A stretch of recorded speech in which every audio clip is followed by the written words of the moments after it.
여러분 안녕하십니까? 12월 16일 월요일 KTV 뉴스 시작합니다. 헌법재판소가 탄핵 심판 첫 재판관 회의를 열어 심리 절차에 착수했습니다. 이번 회의에서 변론 준비 기일 등이 확정되고 주심 재판관도 정해집니다. 이혜진 기자의 보도입니다. 문영배 헌법재판소장 권한대행이 탄핵 심판 첫 재판관 회의를 열었습니다. 심판 준비 기일과 증거조사 절차를 결정하기 위한 회의입니다. 이번 회의를 통해 탄핵 심판 당사자들의 주장과 증거조사 등을 전담할 수명재판관 2명이 지정됩니다. 헌법연구관 중심 법리검토 태스크포스를 어떻게 구성할지에 대한 논의도 진행될 걸로 보입니다. 이번 사건의 주심 재판관은 무작위 전자배당으로 정해집니다.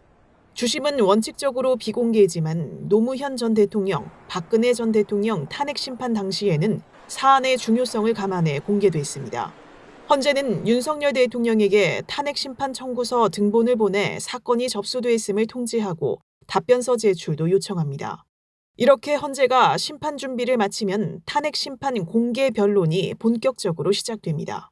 공개 변론은 탄핵 심판 대상인 윤 대통령이 원칙적으로 출석해야 하지만 첫 변론 기일에 출석하지 않으면 다시 기일을 정해야 합니다. 이후부터는 출석 없이 궐석 재판으로 진행할 수 있습니다.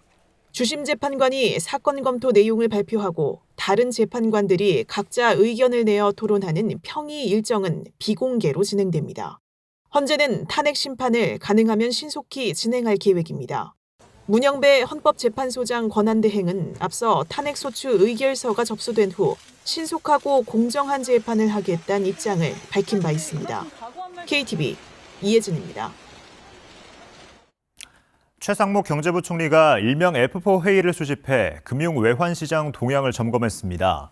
시장 선진화 등 주요 정책을 속도감 있게 추진하고 대외 신인도 유지를 위해 적극적으로 나서기로 했습니다. 신국신 기자의 보도입니다.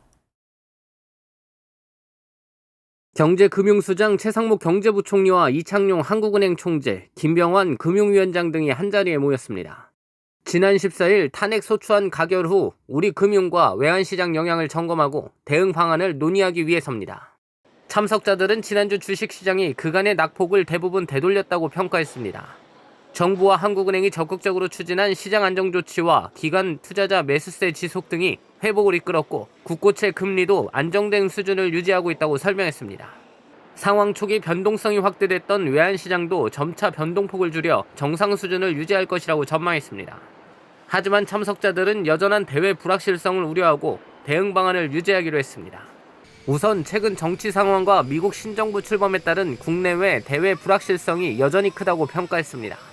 정부는 긴급 거시경제 금융현안 간담회 일명 F4 회의를 중심으로 금융 외환시장 24시간 모니터링을 지속하기로 했습니다. 밸류업과 세계 국채지수 편입, 자본 외환시장 선진화 등 주요 정책은 속도감 있게 추진하기로 했습니다. 아울러 한국경제설명회를 개최해 국내 상황을 자세하게 설명하고 국제금융, 국제투자협력대사를 임명하기로 했습니다. 범정부 외국인 투자자 옴부즈만 TF 가동과 외국인 투자 인센티브 강화 등으로 대외 신인도 유지도 노력할 계획입니다. 한편 최상목 경제부총리는 간담회 후 아세안 플러스 3 경제협력 금융안정 포럼에 참석해 코우칭리 소장을 만나 국내 상황을 설명했습니다. 최 부총리는 한국의 굳건한 경제 시스템을 설명하고 포용적 법치주의를 기반한 정책 방향을 강조했습니다. 여야정 비상경제협의체를 통해 앞으로도 여야 막론하고 국회와 정부가 협력해 주요 경제정책을 차질 없이 추진해 나갈 것이라고 말했습니다.